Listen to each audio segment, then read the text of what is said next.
प्रिय मित्रों, हम गणानंद की विरह वेदना को पिछले कालांशों से पढ़ रहे हैं। वह प्रेम की विरह अग्नि में तड़प रहा है, उसका तन जल रहा है, मन जल रहा है और वह इतना अधीर हो गया है कि विरह अग्नि को बुझाने का प्रयास भी करता है, लेकिन वह बुझती नहीं है, वह उतनी और अधिक भड़क जाती है। उसी श्रृंखला में ये जो 7वां पद है, कवि अपनी विचित्र स्थिति की बात कर रहा है कि यह विरह की अग्नि सामान्य अग्नि की भांति नहीं है, यह कुछ अलग है। इसको मैं ढूंढना चाहता हूं लेकिन मिलती नहीं है कि वह मेरे शरीर में कहाँ जल रही है। इसकी जो गति है, इसकी जो विशेषता है, वह भी कुछ अलग है। वो कैसे कहता है, आप देखें इसको कि जे तो गट सोंदो पेन पाऊं कहाँ आई सोंदो, कोंदो जीव जारे अटे पटी गति दाह की, धूम कौन धरे गात सिरो पर जो जो जरे, धरे नैन नीरवीर हरे मति आह की, जतन बुझो है सब जाकी जरे आगे, अब कब हुन दबे भरी भभक उमाह की, जब ते निहारे घनी आनंद सुजान प्यारे, तब ते अनोखी आगे लागी रही चाह की। प्रेम की जो निर्धुम विरह अग्नि है, उसमें वह जलते जलते कवि अधीर हो गया है। वह अपनी प्रिया सुजान के विरह में पागल है। गणानंद अपनी वास्तविक स्थिति को दर्शाता है कि हे सुजान, तुम्हारे विरह ने मेरे हृदय को जला दिया है और यह जलन भी अजीब तरह की है। ये मेरे प्राण जो जल रहे हैं, यह भी बड़ी विचित्र स्थिति में जल रहे हैं। मैं इस विरह अग्नि को देखना चाहता हूं कि यह कहाँ जल रही है, तो उसका पता ही नहीं चलता। यह अग्नि है कहाँ। विरह की अतिशयता से हृदय में लगी हुई अग्नि के जलने की गति बड़ी विचित्र है। जैसे कहते हैं कि जे तो गट सोंदो पेन पाऊं कहाँ आई सोंदो, यानी जहां मैं अपने हृदय में उसको ढूंढता हूं लेकिन वह मिलती नहीं है, कहाँ है वह। और जीव जार अटपटी गति दाह की, और इस जो जलने की अटपटी भी विचित्रता है इसकी कि वह जलती कैसे है। हृदय में मिल नहीं रही है, फिर जलन हो रही है, लेकिन ये जलती कैसे, इसका भी मुझे पता नहीं पड़ रहा है। इसकी विचित्रता क्या है, वो अगले पद में कहता है कि धूम को न धरे गात सिरों परे जो जो जरे। न तो धुआं उठ रहा है और न शरीर जल रहा है, बल्कि शरीर और सिरों पर है, मतलब ठंडा हो रहा है। जो जो जरे, जो जो जल रहा है, शरीर ठंडा पड़ता जा रहा है। यानी कहने का आशय कि विरह की अग्नि में जलने के बाद व्यक्ति शिथिल होता जाता है। धुआं वहां दिखता नहीं, जबकि सामान्यतः अग्नि के जलने पर धुआं दिखाई देता है, जलन होती है। वैसा कुछ नहीं हो रहा है। और क्या होता है कि ढरे नैन नीरवीर, आंखों से पानी गिर रहा है, आंसू गिर रहे हैं और बुद्धि काम नहीं कर रही है, हरे मति आह की। और विचित्र स्थिति यह है कि मति ही हर गई है, बुद्धि काम नहीं कर रही है। तो ये कैसी विरह अग्नि है। कवि यहाँ पर इस विरह अग्नि को बुझाने का प्रयत्न करता है, लेकिन आह की बुद्धि का वे अश्रुहरण कर लेते हैं। तो हे सुजान, ये क्या हो रहा है। जतन बुझो है सब जाकी जर आगे, अब कब हो न दबे भरी भभको माँ, कि मैंने कितना ही प्रयत्न कर लिया है। यह अग्नि बुझाने के लिए मैं वर्षा के जल की भांति जड़ी लगा रहा हूं, लेकिन यह उमंग भभक बनकर उठती है। जतन बुझो है सब जाकी जर आगे, मैंने कितने ही प्रयास कर लिए कि विरह की अग्नि बंद हो जाए, लेकिन यह बंद नहीं हो रही है, बल्कि अंदर से एक उमंग उठ रही है और यह दबती नहीं है। तो हे सुजान, जब से मैंने तुम्हें देखा है तो यह चाह की अग्नि और प्रज्वलित हो गई है। इस धूम रहित अग्नि में मैं जले जा रहा हूं।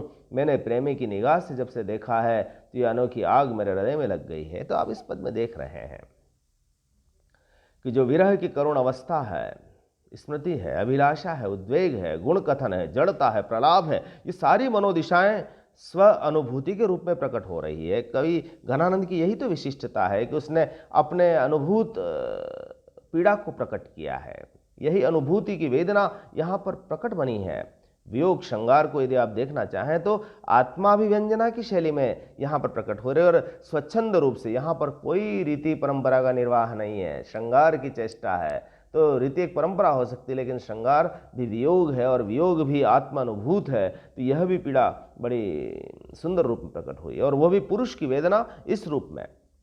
संपूर्ण पद में स्मृति, विशेषोक्ति, अनुप्रास, विरोधाभास, अलंकार बड़े सुंदर ढंग से आए हैं। और शब्द देखना आप, ब्रज भाषा के अटपटी, सीरो, जतन, जर, भभक, चाह, ये लोक शब्द हैं और लोक जीवन को निकट ले आते हैं। तो लाक्षणिक पदावली में कवित्व छंद के माध्यम से इस पद में बड़ा सुंदर वर्णन हुआ है। अगले पद की ओर बढ़ते हैं हम लोग, जहां वही पूर्व का भाव है, जहां गणानंद की वही पीड़ा है। वो कहते हैं कि चोप चाह चावनी चकोर भयो चाहत ही, सुषमा प्रकाश मुख सुख हर पूरे को, कहा कहो कौन विधि की बंधन बंध्यो, सुकर न उकस्यो बनाव लखी जूरे को, जाहि जाहि अंग पर ताहि गरी गरी सरयो, हरियो वल बापुरे अनंग दल चूरे को, अब बिन देखे जान प्यारे यो आनंद गन, मेरो मन भवे बटु बात है बगुरे को। यहाँ पर कवि का जो मन है, सुजान के जो मुख चंद्र है, बालों की जो गजरा है, वेणी है, असीम प्रेम उसके अंग अंग के कांति में जो बंध गया है गणानंद, वह मन वदन मुक्त होना चाहता है, किंतु चाहत की शक्ति ने कवि को हर लिया है, उसके प्राण बल हरण कर लिए गए हैं। वह उसकी स्थिति हो गई है बवंडर का कोई पत्ता जैसे भटकता फिरता है, पेड़ से विलग होकर के कोई पत्ता गिर गया और उसे हवा के साथ इधर उधर उड़ता फिरता है। कितने सुंदर उसका चित्रात्मक भाषा में वह कह रहा है कवि अपनी पीड़ा को। कवि कहता है कि मेरी स्थिति तुम्हारी चाहत में भटकते भटकते कुछ अलग हो गई है सुजान, तुम्हारी चाहत की चाह में मेरा मन उत्साहित होकर ऐसे चिपक सा गया है जैसे चंद्रमा की उज्जवल सुषमा देखकर चकोर चाहत की चाह में चंद्रमा के प्रेम से चिपक जाता है। चोप चाह चावनी चकोर भयो, चकोर क्या करता है, चंद्रमा को एक टक देखता रहता है। सुषमा प्रकाश मुख सुधाधर, पूरे सुधा सुषमा उसकी चंद्रमा को, सौंदर्य को, उसके प्रकाश को, उस चंद्रमा को देखते देखते एक टक देखा करता है। तो मेरी जो दृष्टि है वह सिर्फ और सिर्फ तुम्हारे लिए ही भटकती फिरती है। अब तुम्हारे मुख रूपी चंद्रमा की सुषमा और प्रेम भावना को देखा तो मेरा मन भी उसी चकोर की भांति चाहत के रंग में रंग गया है। हे मीत कहा कहो कौन विधि की बंधनी बंध्यो, सुख से न उकस्यो बनाओ लखी जूरे को।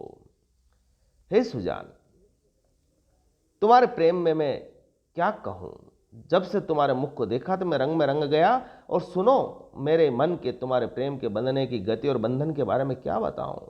मैं तो तुम्हारे बालों की जूड़े की बनावट को ही देखकर प्रेम में डूब गया, आबद्ध हुआ कि फिर लाख कोशिश करने पर भी मैं उभर नहीं पाया हूं। और आज तुम्हारे जूड़े की अनोखी बनावट में जैसे केश कसे हुए हैं वैसा मैं कसा गया हूं।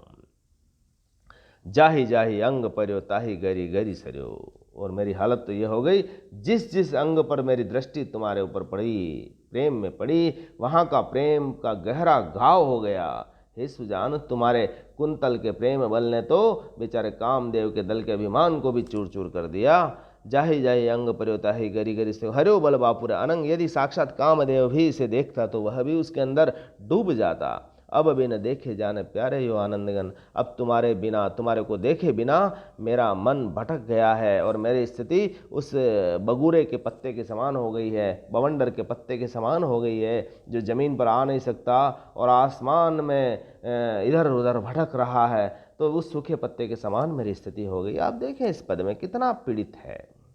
चकोर चंद्रमा का अटूट प्रेम और गणानंद सुजान के रूप में प्रेमी है, दोनों प्रेम के गहन प्रेमी हैं। विरह में प्रेम की जो पवित्रता और उदात्तता है वह यहाँ कवि को उच्चता देती है। यहाँ बगुरे की भांति उसका भटकना कितना सुंदर प्रतीक है। और चकोर और चंद्रमा के माध्यम जो परंपरागत प्रतीक है उसके माध्यम से कवि अपनी पीड़ा प्रकट कर रहा है। और स्मृति गुण कथन अभिलाषा उमंग जैसे संचारी भाव उपालंब भाव के साथ प्रकट हुआ था। आपने इन दोनों पदों को देखा, इन दोनों ही पदों में जो कवि का प्रेम है वो सुजान के प्रति है। और ये ध्यान रखना चाहिए कि सुजान ने कवि से प्रेम नहीं किया है, कवि ही अकेला एक तरफा प्रेम कर रहा है और वह प्रेम में इतना डूबा हुआ है कि उसे हर चीज़ उसे उसी रूप में दिखाई दे रही है कि गणानंद अपनी सुजान को भूल नहीं पाता है।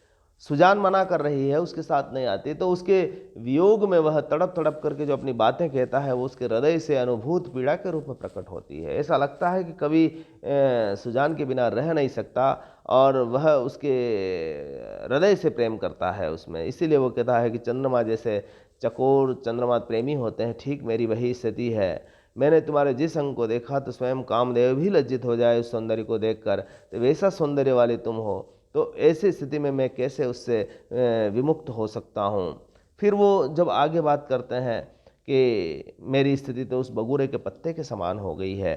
तो आपने इन दोनों ही पदों को देखा, इन दोनों पदों की व्याख्या करें। काफ़ी महत्वपूर्ण पद हैं दोनों ही पद, और इसी परीक्षा की दृष्टि से शेष हम अगले कालांश में पढ़ेंगे।